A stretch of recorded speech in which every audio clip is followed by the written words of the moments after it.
നമുക്ക് വളരെ ഈസി ആയിട്ടുള്ളൊരു ബിരിയാണി തയ്യാറാക്കാം. അതായത് സോയ വെച്ചിട്ടുള്ളൊരു ബിരിയാണി. ഞാനിത് നമ്മുടെ ഓൾറെഡി പോസ്റ്റ് ചെയ്തിട്ടുള്ള തലപ്പാക്കട്ടി ചിക്കൻ ബിരിയാണിയുടെ അതേ സെയിം റെസിപ്പി തന്നെ ഫോളോ ചെയ്യുന്നത്. പക്ഷേ അളവിലൊക്കെ കുറച്ച് മാറ്റങ്ങളൊക്കെ ഉണ്ട് കേട്ടോ. അതിനുവേണ്ടി ഞാനിവിടെ എടുത്തിരിക്കുന്നത് 1 കപ്പ് സോയ. ആദ്യം തന്നെ നമ്മളത് ചൂടുവെള്ളത്തിലിട്ട് വെക്കുക. അതിനുശേഷം കുറച്ച് കഴിഞ്ഞിട്ട് ആ വെള്ളം പിഴിഞ്ഞ് കളയുക. അങ്ങനെ 2-3 പ്രാവശ്യം വെള്ളം മാറ്റി വെച്ചിട്ട് പിഴിഞ്ഞ് വെച്ചിരിക്കുന്ന സോയയുടെ പീസസ് ആണിത്. വലിയ പീസ് സോയ ആണെന്നുണ്ടെങ്കിൽ ഇതേപോലെ 2 കഷ്ണമായിട്ട് മാറ്റുക. അല്ലെങ്കിൽ ചെറിയ പീസ് ആണെങ്കിൽ അങ്ങനെ തന്നെ ഇടാം കേട്ടോ. നമുക്കിത് മാറ്റി വെക്കാം. പിന്നെ ഞാനിവിടെ എടുത്തിരിക്കുന്നത് 2 ഗ്ലാസ് കൈമ റൈസ് ആണ്, അതായത് ജീരകശാല അരി. അതേസമയം നിങ്ങൾക്ക് ബസ്മതി റൈസ് വെച്ചിട്ടും ഇത് തയ്യാറാക്കാം. അതല്ലെങ്കിൽ നമ്മൾ സാധാരണ പച്ചരിയോ സോന മസൂരി റൈസോ ഏതാണ് നിങ്ങളുടെ കയ്യിലുള്ളത് അതും വെച്ചിട്ട് ഉണ്ടാക്കാം. പക്ഷേ ശരിക്കും ഇതിന്റെ റിയൽ ടേസ്റ്റ് അറിയണമെന്നുണ്ടെങ്കിൽ ജീരകശാല അരി വെച്ച് ചെയ്താലാണ് അത്രയും നന്നായിട്ട് വരുള്ളൂ. എനിവേ ആദ്യം തന്നെ അരി നന്നായി വാഷ് ചെയ്യുക. അതിനുശേഷം 20 മിനിറ്റ് നേരം വെള്ളത്തിലിട്ട് വെക്കുക. 20 മിനിറ്റ് കഴിഞ്ഞതിന് ശേഷം വെള്ളമെല്ലാം മാറ്റി എടുത്തു വെച്ചിരിക്കുന്ന അരിയാണിത്. ഇത് നമുക്ക് മാറ്റി വെക്കാം. ഇതിലേക്ക് ഒരു പേസ്റ്റ് റെഡിയാക്കണം. അതിന് വേണ്ടിയിട്ട് 2 ചെറിയ സവാള, ചെറിയ കഷ്ണം ഇഞ്ചി, 1 കുടം വെളുത്തുള്ളി, ഒരു 4 പച്ചമുളക്, കുറച്ച് മല്ലിയുടെ ഇല, അതുപോലെ തന്നെ മല്ലിയുടെ ഇലയുടെ പകുതിയോളം പുതിനയുടെ ഇല, ഇത്ര എടുത്തിട്ടുണ്ട്. ഇത് നമുക്ക് നന്നായിട്ട് അരച്ചെടുക്കണം. സാധാരണ രീതിയിൽ ഇതിലേക്ക് വേണ്ടത് നമുക്കൊരു 10-15 ചെറിയുള്ളിയാണ്. പക്ഷെ ഞാൻ ചെറിയുള്ളിക്ക് പകരമായിട്ട് ഇന്ന് ഇവിടെ എടുത്തിരിക്കുന്നത് സവാളയാണെന്ന് മാത്രം. ഇതെല്ലാം കൂടിയിട്ട് നന്നായിട്ട് അരച്ചിട്ട് കൊണ്ടുവരാം. വെള്ളം ചേർക്കേണ്ട ആവശ്യമില്ല, കാരണം സവാള അരയ്ക്കുമ്പോൾ തന്നെ നന്നായിട്ട് വെള്ളം വരും. അഥവാ വെള്ളം ചേർക്കണമെന്നുണ്ടെങ്കിൽ അല്പം മാത്രം വെള്ളം ചേർത്തിട്ട് നല്ല മഷി പോലെ നമുക്കിത് അരച്ചെടുക്കാം. ഇത് കുക്കർ ബിരിയാണി ആയതുകൊണ്ട് കുക്കറിലാണ് തയ്യാറാക്കാൻ പോകുന്നത്. അതേസമയം നിങ്ങൾക്ക് ഏത് പാത്രമാണോ നിങ്ങളുടെ കയ്യിലുള്ള ആ പാത്രത്തിൽ ഉണ്ടാക്കട്ടെ. കുക്കറിൽ ചെയ്യണമെന്ന് നിർബന്ധമൊന്നുമില്ല. പക്ഷെ കുക്കറിലാണ് എളുപ്പം തോന്നിയതുകൊണ്ട് നമുക്ക് ഈ കുക്കറിലോട്ട് ഓയിൽ ഒഴിച്ചു കൊടുക്കാം. ഇപ്പോൾ ഒരു തമിഴ്നാട് സ്റ്റൈലിലാണ് ഞാനിത് ചെയ്യുന്നത്. അതുകൊണ്ട് ഞാനിതിലേക്ക് നല്ലെണ്ണ അല്ലെങ്കിൽ പീനട്ട് ഓയിൽ ഒഴിച്ചു കൊടുക്കാം. അതല്ലെങ്കിൽ നമുക്ക് സാധാരണ ഓയിലോ നെയ്യ് മാത്രമോ എന്താണ് നിങ്ങൾ വേണ്ടത് ഒഴിച്ചു കൊടുക്കാം. പക്ഷെ വെളിച്ചെണ്ണയിൽ ഉണ്ടാക്കണ്ട കേട്ടോ. ഞാനിപ്പോൾ ഇവിടെ നല്ലെണ്ണ ഒഴിച്ചു കൊടുക്കുകയാണ്, അതായത് എള്ളെണ്ണ. അതേപോലെ തന്നെ അതിലേക്ക് 1 ടേബിൾ സ്പൂൺ നെയ്യും കൂടെ ചേർത്ത് കൊടുക്കണം. നെയ്യിൽ മാത്രം ഉണ്ടാക്കാം കേട്ടോ, ഒരു വിരോധവും ഇല്ല. നന്നായിട്ടൊന്ന് ചൂടാവട്ടെ. അവിടെ നെയ്യും ഓയിലും ചൂടായിക്കൊണ്ടിരിക്കുകയാണ്. ഞാനിവിടെ ഇതിന് വേണ്ടി സ്പെഷ്യലായിട്ടൊരു മസാലപ്പൊടി തയ്യാറാക്കിയിട്ടുണ്ട്. അത് എന്തൊക്കെയാണ് ഇതിന് കൂട്ടുന്നുള്ളത് ഞാൻ ഡിസ്ക്രിപ്ഷൻ ബോക്സിൽ തരാം. അപ്പോൾ അത് ഉണ്ടാക്കി വെക്കുക. അതിൽ നിന്നൊരു 2-3 ടേബിൾ സ്പൂൺ ഇതിലേക്ക് ചേർത്ത് കൊടുക്കണം. അപ്പോൾ ഇതിൽ ഉള്ളൊരു പ്രധാനപ്പെട്ട ഐറ്റം കൽപ്പാസിയാണ്. കൽപ്പാസി എന്ന് പറഞ്ഞു കഴിഞ്ഞാൽ അറിയാലോ, നമ്മുടെ ചെട്ടിനാട് വിഭവങ്ങളിൽ ഇടുന്ന ഒരു ഐറ്റമാണ് കൽപ്പാസി എന്ന് പറയുന്നത്. ഞാൻ പല വീഡിയോസിലും കാണിച്ചു തന്നിട്ടുണ്ട്. നമ്മുടെ ഒരു പായൽ പോലെ ഇരിക്കുന്ന ഒരു സാധനം, അതിങ്ങനെ ഇപ്പോൾ ഉണക്കിയിട്ടുള്ള സംഭവമാണ്. അതാണ് ഇതിന് ഫ്ലേവർ കൊടുക്കുന്ന ഒരു സംഭവം. അതാണ് നമുക്ക് അതിലേക്ക് ചേർത്ത് കൊടുത്തിരിക്കുന്നത്. അത് ഇമ്പോർട്ടൻ്റ് ആണ്. അപ്പോൾ നമ്മുടെ എണ്ണ ചൂടായിരിക്കുന്ന അതിലോട്ട് നമ്മൾ ഇപ്പോൾ അരച്ച് വെച്ചിരിക്കുന്ന സവാളയുടെ കൂട്ട് ചേർത്ത് കൊടുക്കാം. നന്നായിട്ടിത് വഴറ്റിയെടുക്കണേ. ഇതിൻ്റെ പച്ചമുളക് നന്നായിട്ട് മാറണം. നമ്മൾ സവാള ഇവിടെ അരച്ചാണ് ചേർത്തിരിക്കുന്നത്, അതുകൊണ്ട് സമയമെടുക്കും. ഒരു 8 മിനിറ്റോളം മീഡിയം ഫ്ലെയിമിൽ ഈ സവാളയുടെ ഇതൊന്ന് നന്നായിട്ടൊന്ന് വഴറ്റിയെടുക്കണം. അപ്പോഴാണ് പച്ചമുളക് മാറി നല്ല സ്വാദം ഉണ്ടാവുള്ളൂ. ഈ സമയത്ത് നമുക്ക് ഇതിലോട്ട് ഉപ്പ് ചേർത്ത് കൊടുക്കാം. 1 ടീസ്പൂൺ ഉപ്പ് ചേർത്ത് കൊടുക്കാൻ പോവുകയാണ് ആദ്യം. അതിനുശേഷം ഞാൻ പറഞ്ഞ പോലെ മീഡിയം ഫ്ലെയിമിലിട്ടതിന് ശേഷം ഇതങ്ങ് വഴറ്റിയെടുത്തോണ്ടിരിക്കാം. ഞാൻ പറഞ്ഞ പോലെ കൽപ്പാസി ചേർത്തിട്ടുണ്ടെങ്കിൽ നന്നായിരിക്കും. അതില്ലെങ്കിലും കുഴപ്പമൊന്നുമില്ല. അത് ചേർത്താലാണ് ശരിക്കും ഡിണ്ടികൾ തലപ്പാക്കട്ടി ബിരിയാണിയുടെ ആ ഒരു വാസന വരുള്ളൂ. ഇല്ലാത്തവർ അത് ഒഴിവാക്കിയിട്ട് ബാക്കിയുള്ളതും ചേർത്തിട്ട് അഡ്ജസ്റ്റ് ചെയ്യാം കേട്ടോ. ഈ തമിഴ് സൂപ്പർ മാർക്കറ്റിലൊക്കെ ഇത് അവൈലബിൾ ആണ്. അല്ലെങ്കിൽ നമ്മുടെ തമിഴ്നാട്ടിൽ നിന്ന് ആരെങ്കിലും വരുമ്പോൾ കൊണ്ടുവരാൻ പറഞ്ഞാൽ മതി. അത് നമ്മുടെ എല്ലാ ചുറ്റുനാട് വിഭവങ്ങൾ തയ്യാറാക്കുമ്പോഴും ഈ സംഭവം വേണം. ഡാർക്ക് ഷെയ്ഡിലോട്ട് മാറിയിട്ടുണ്ട്. ഈ സമയത്ത് നമുക്ക് ഇതിലോട്ട് നമ്മൾ റെഡിയാക്കി വെച്ചിരിക്കുന്ന മസാലയുടെ പൊടി ചേർത്ത് കൊടുക്കുക. ഞാനിപ്പോൾ ഇതിലേക്കൊരു 3 ടേബിൾ സ്പൂൺ പൊടി ചേർത്ത് കൊടുക്കുകയാണ്. ബാക്കി നമുക്ക് എടുത്ത് വെക്കാം. അല്ലെങ്കിൽ കുറച്ചായിട്ടുണ്ടെങ്കിൽ ഇത് പൊടിയില്ല, അതുകൊണ്ടാണ് ഞാൻ കൂടുതൽ എടുത്തിട്ട് അരച്ച് പൊടിച്ച് വെച്ചിരിക്കുന്നത്. നമുക്കൊരു കുപ്പിയിലേക്ക് ഭദ്രമായിട്ട് സൂക്ഷിക്കാം. ഇത് ചേർത്തതിന് ശേഷം നമുക്ക് വീണ്ടും 1-2 മിനിറ്റോളം ഇതിൻ്റെ പച്ചമണം മാറുന്ന വരെ നിങ്ങൾ വഴറ്റിയെടുത്തുകൊണ്ടിരിക്കുക കേട്ടോ. ഇനി ഞാൻ ഇതിലേക്ക് ചേർത്ത് കൊടുക്കാൻ പോകുന്നത് മഞ്ഞൾപ്പൊടി 1/2 ടീസ്പൂൺ, അതുപോലെ തന്നെ 1/2 ടീസ്പൂൺ നല്ല എരിവുള്ള മുളക് പൊടി. അതും കൂടെ ചേർത്തതിന് ശേഷം നന്നായിട്ട് ഇതങ്ങ് 2-3 മിനിറ്റോളം ചെറിയ തീയിലിട്ടതിന് ശേഷം നന്നങ്ങ് റോസ്റ്റ് ചെയ്ത് കൊടുക്കാം. ആ പൊടിയുടെ പച്ചമണം മാറുന്ന വരെ അങ്ങ് വഴറ്റി കൊടുക്കാം. ഇതിലത്തെ പുളിക്ക് വേണ്ടി നമ്മൾ തക്കാളി ചേർക്കുന്നില്ല, അതിന് പകരമായിട്ട് തൈരാണ് ചേർക്കാൻ പോകുന്നത്. അതേസമയം നിങ്ങൾക്ക് തൈര് താല്പര്യം ഇല്ലെങ്കിൽ ഇതിലോട്ട് 1.5 തക്കാളി ചേർത്ത് കൊടുക്കാം കേട്ടോ. തക്കാളി ഈ സമയത്താണ് നിങ്ങൾക്ക് തക്കാളി ചേർത്ത് കൊടുക്കേണ്ടത്.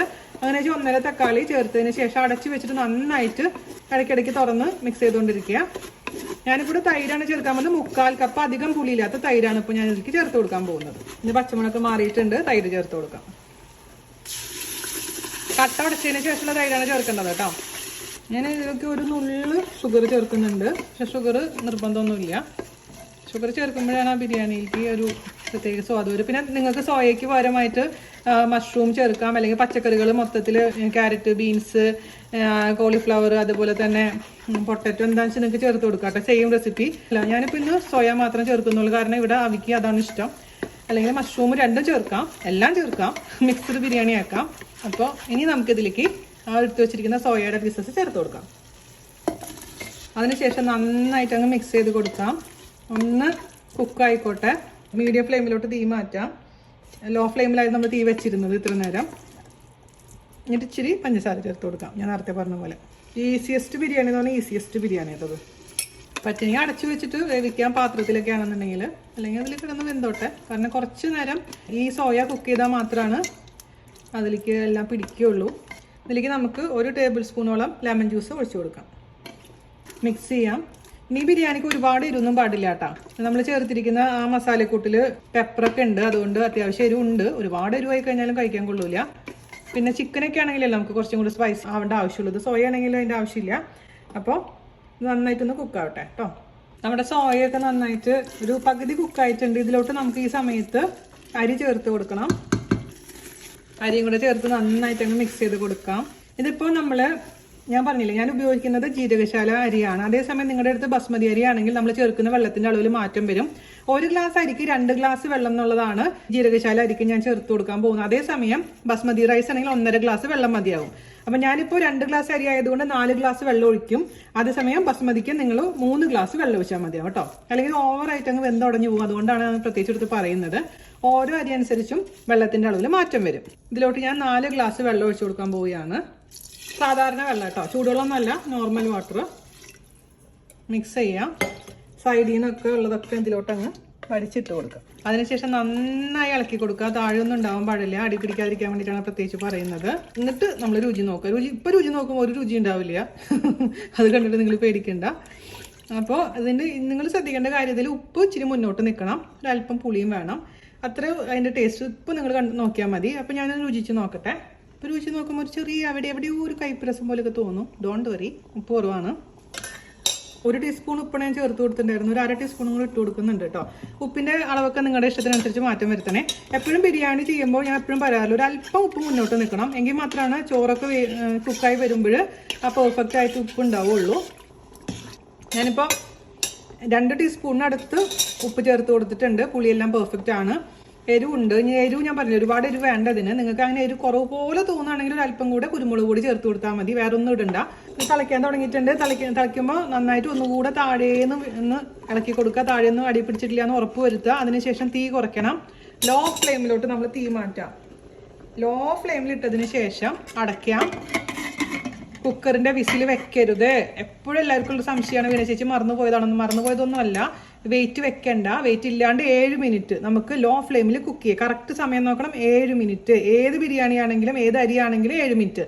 7 മിനിറ്റ് ലോ ഫ്ലെയിമിൽ ഇത് കുക്കായതിനു ശേഷം തീ ഓഫ് ചെയ്യുക. അതിനുശേഷം മാറ്റി വയ്ക്കുക. ഒരു 15 മിനിറ്റ് മാറ്റി വെച്ചതിന് ശേഷം 10-20 മിനിറ്റ് കഴിഞ്ഞതിന് ശേഷം തുറന്നാൽ മതി. അപ്പോൾ 7 മിനിറ്റ് മാത്രമേ നമുക്ക് കുക്കിംഗ് ടൈം ഉള്ളൂ, വിസിൽ വെക്കാതെ കേട്ടോ.